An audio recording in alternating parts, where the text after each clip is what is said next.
আমরা প্রায় সময় কোনো কিছু হওয়ার জন্য আমরা মানত করি। যেমন যদি আমার ওই কাজটা সম্পন্ন হয় তাহলে আমি আল্লাহর ওয়াস্তে ৫০০ টাকা দান করব, অথবা ২ রাকাত নফল নামাজ আদায় করব, বা এই নফল রোজা রাখবো। আচ্ছা, বিষয়টা কেমন হয়ে যায় না যে আল্লাহর সাথে আমাদের গিভ এন্ড টেক সম্পর্ক হয়ে যাচ্ছে না? যে যদি আল্লাহ আমাদেরকে ওইটা সম্পন্ন করে দেন, মানে আমার ওই কাজটা সম্পন্ন হলে আমি দান করব, অন্যথা করব না। যদি ওই কাজটা সম্পন্ন হয় তাহলে আমি নামাজ পড়বো, অন্যথা পড়বো না। মানে একটা শর্ত জুড়ে দেওয়া হচ্ছে আল্লাহকে। যদি আমার ওইটা হয় তাহলে আমি ওইটা করব, আমি নামাজ পড়বো, আমি দান করব। যদি আমার কাজ হয় আমি নামাজ পড়বো, দান করবো, অন্যথা আমি করবো না। এইটা একটা শর্ত হয়ে যাচ্ছে না? শর্ত জুড়ে দেওয়া হচ্ছে না? কিন্তু আল্লাহর সাথে তো আমাদের ওই সম্পর্ক হওয়ার কথা না। আমাদের আল্লাহর সাথে সম্পর্ক কি বিশ্বাসের, ভালোবাসার এবং নির্ভরশীলতার। কিন্তু আমরা ওই সম্পর্ক গড়ে তুলছি। আচ্ছা, যাই হোক, যদিও এটা পাপ না, কিন্তু এটা ইসলাম থেকে নিরুৎসাহিত করা হয়েছে। যে নবী সাল্লাল্লাহু আলাইহি ওয়াসাল্লাম বলেছেন যে মানত কোনো কল্যাণ বয়ে আনে না, বরং এটা কৃপণ লোকদের থেকে কিছু বের করে। মানে মানত করে আল্লাহর কাছ থেকে কোনো কল্যাণ পাওয়া যায় না। যে আবার ওই অনেক কৃপণ আছে না, যে ওরা দান খয়রাত করে না, কিছু করে না, তো তারা কি করে, তারা ওই মানত করার ফলে কিছু বের করে দেয়। মানত করে ওরা কিছু দান খয়রাত করে, এরকম আর কি। তো ইসলাম থেকে এটা নিরুৎসাহিত করা হয়েছে, এটা না করতে, যদিও পাপ না।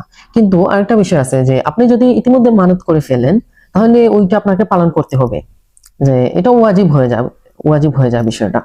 যে যদি মানত করে ফেলেন আপনাকে অবশ্যই এটা পালন করতে হবে। যেটা মানত করছেন ওইটা পালন করতে হবে, এটা হয়ে যায় ওয়াজিব। অন্যথায় আপনি এটা এটা না করাই ভালো। আপনি কি করতে পারেন, যে আপনার কোনো কিছু কোনো কিছু চাচ্ছেন, ভালো কিছু আপনার হবে, আপনি এমনিতেই ২ রাকাত নফল নামাজ আদায় করেন না কেন?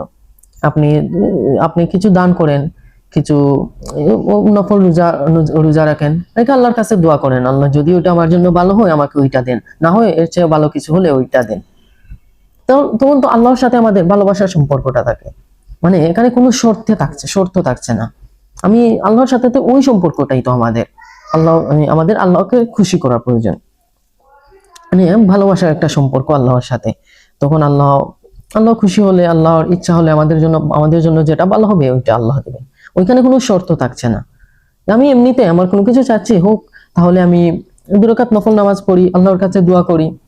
ওটা তো কত সুন্দর না? আপনি একবার নিজেই চিন্তা করে দেখবেন যে ওইটা কেমন হয় আর এটা কেমন হয়। যে আল্লাহ যদি ওইটা করে না তাইলে, বা আমার ওই কাজটা সম্পন্ন হলে, তাহলে আমি নামাজ পড়বো, অথবা আমি দান করব, না হলে করব না। আর আপনি যদি এইটা করেন, আপনার কত সুন্দর হয় দেখেন। আপনি নফল নামাজ পড়লেন, পড়ে আল্লাহর কাছে দোয়া করলেন যে আল্লাহ যদি আমার ওটা ভালো হয়